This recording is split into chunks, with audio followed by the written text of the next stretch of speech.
you.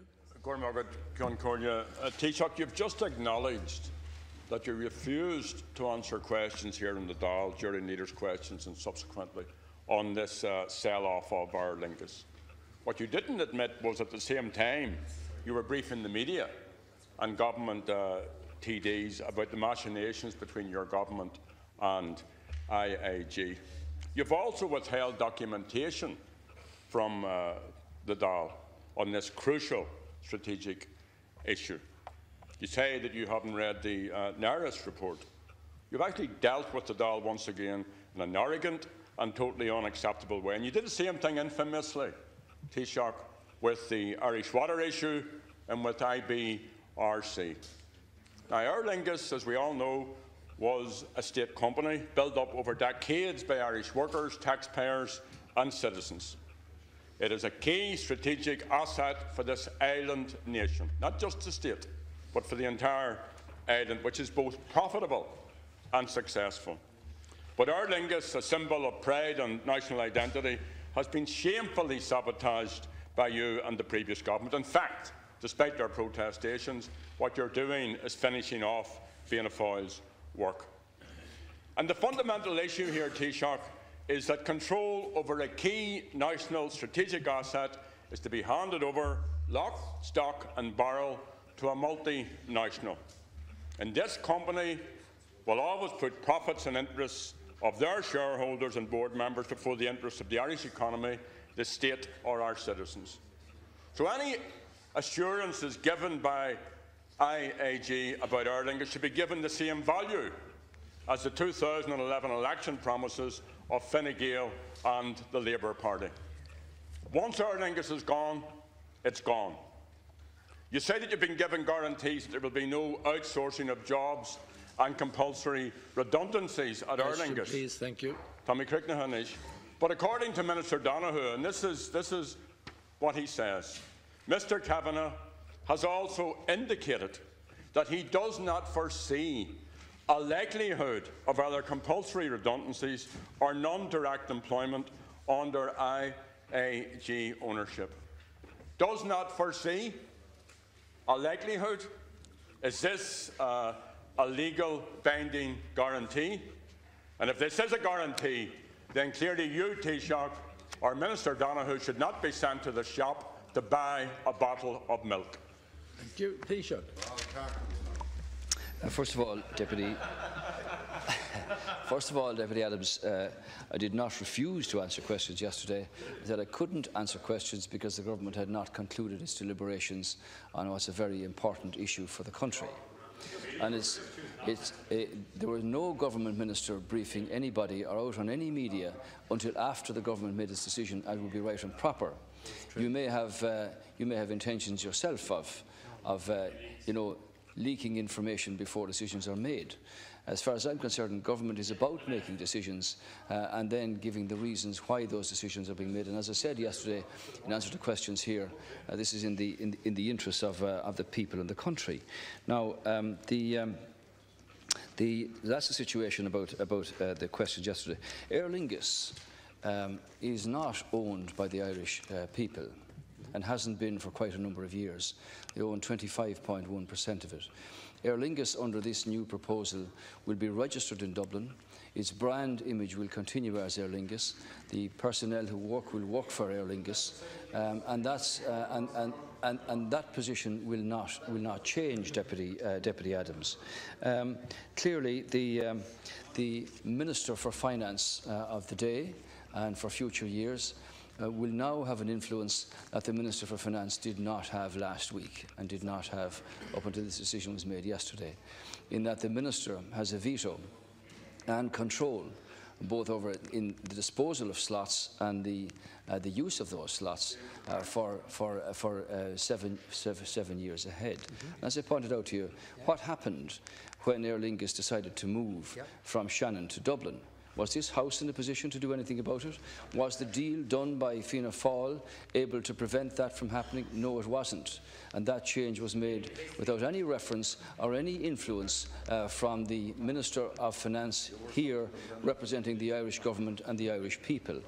So what's involved here, Deputy Adams, and I understand that the Chief Executive of IAG will be holding a press conference later on today, Mr Kavanagh of Aer Lingus has responded to the Minister for Transport yesterday very clearly, both in respect of the introduction of legislation which the government have agreed to and published in respect of REAs, the inclusion of the employees of Aer Lingus in those REAs and those who are currently outside them, and that there will be more of the REAs. And he's also pointed out that they do not envisage in any circumstance compulsory redundancies, and to engage properly with all of the people involved here.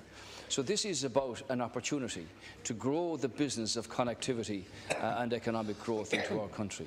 Deputy Ellis, in an eloquent speech there earlier on, was making the point that we need further connectivity into Ireland to bring more multinationals in here so that more people can work here. And I think that's right and proper, Deputy, and I support that. Thank you. And the deal that's on the table here has the support, the public support, and the official support of workers and boards on Shannon, in Cork and in Dublin, dealing with the issues of employment, of connectivity, extra growth, more jobs, more potential, and that's all in the interests of Ireland and its people. Thank you. Deputy Adams. Thank you. Well, yesterday I asked you, would you publish all of the documentation around this issue? You haven't done it. I checked in the library earlier on. All we got was a statement and one or two records of committee meetings, but not the actual documentation, which is the spine of this sell-off. And it's also very clear, Taoiseach, that your backbenchers and your Labour Party colleagues have collapsed on this issue. Well, it must be great to lead a government whose compliance would give sheep, any self-respecting sheep, great embarrassment. There's been no Fine Gael and Labour Party members of the Transport Committee asked for this issue to be brought back to them. They agreed with that, and then they capitulated on this when you ignored the Transport Committee. But leaving all that to one side, what of the Aer Lingus workers who have been given no certainty in relation to compulsory redundancies or outsourcing? Thank you. I asked you that yesterday. You have still to answer it. What of the widespread concerns about the further erosion of terms and conditions in what will be inevitable restructuring of the company? When the IAG took over Iberia Airlines, they cut 4,500 jobs. The trade unions at Aer Lingus envisage 1,200 job losses with this takeover. And what of the 15,000 deferred pensioners who government TDs said would be factored into any Aer Lingus deal? They haven't been factored into any Aer Lingus deal. And will you confirm, in contrast with the Aer Lingus workers, in contrast with the deferred pensioners, that current and former bosses at the airline will benefit by millions of euro from any sell-off? Thank you. And could you give us a figure for how much they will be paid in bonuses and in backhanders, or will we have to leave it as we did with Irish Water and IRBC, that it will slowly seep out in the weeks and months ahead? So how much is going to be paid in bonuses and backhanders? Shouldn't we use that word backhanders? That implies wrongdoing. Yeah, I've corrected. I said it should not be used. It implies wrongdoing. Taoiseach. Wrongdoing. Backhanders. It's not all right, Deputy Adams. There are hundreds of thousands of people who are shareholders in companies all over the country, and you do them a disservice by your comments. You talk about documentation being laid before the House. Clearly, the Minister for Transport has just given a 30-minute speech in respect of both the background to this, the motion to be laid before the House, and the fact that clearly this was a matter of discussion here on quite a number of occasions over the past number of months. Yeah, Deputy O'Mahony has done a superb job as Chairman of the Transport Committee. He had hearings already in respect of IAG and so on. But no more than any other Dáil committee, this is the premier forum here. And Sorry, will you stay quiet? Yeah, fine. At least, there's a time limit at least, Deputy Adams, you had the courtesy not to say they were trying to treat the House with contempt, because I tell you this much. If we had left the business the way that it was intended to be for today, the first person out of the traps in false indignation would have been Deputy Micheál Martin, wanting standing orders suspended to discuss this very important issue. And that's why there are now 2 days debate on it, with a vote to take place tomorrow. Thank you. So you'll also note, Deputy Adams, that both Cork and Shannon and Dublin have welcomed this proposal, because they see the real potential of growing the airline, of growing connectivity, of growing jobs, the impact of a further 4 destinations from the United States over the next number of years, and the much strengthened position that the Minister for Finance, on behalf of the government, whatever government is elected by the people, has for the time ahead, both in respect of the use of the slots and, for a longer period, the disposal of slots. And that's an influence that the government did not have before, which was the outcome of a very weak deal done before, when Aer Lingus was privatised in the first place.